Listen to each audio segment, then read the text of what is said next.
بسم الله الرحمن الرحیم۔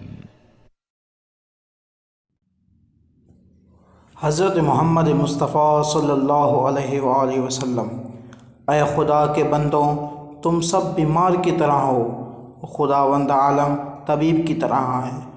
پس مریضوں کی صلاح یعنی تمہاری صلاح اسی میں ہے کہ جس کو طبیب جانتا ہے اور اس کے لیے دستور دیتا ہے۔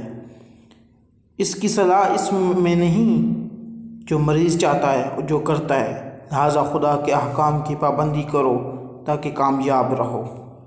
حضرت محمد مصطفیٰ صلی اللہ علیہ وآلہ وسلم جو اس عالم میں صبح کرے کہ مسلمانوں کے امور کی فکر اور اس کے اہتمام نہ کرے، وہ مسلمان نہیں ہے۔ اسی طرح جو مسلمان مدد کے لیے پکار رہا ہو تو جو بھی اس کی آواز پر لبیک نہ کہے وہ بھی مسلمان نہیں ہے۔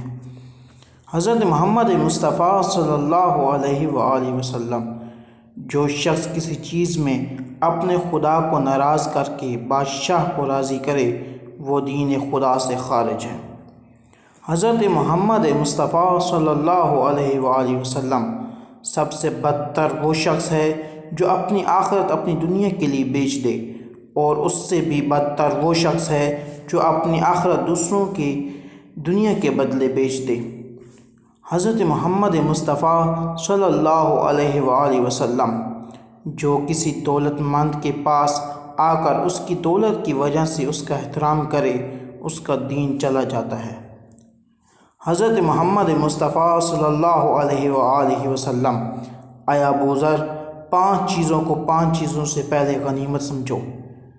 نمبر 1، بڑھاپے سے پہلے جوانی کو۔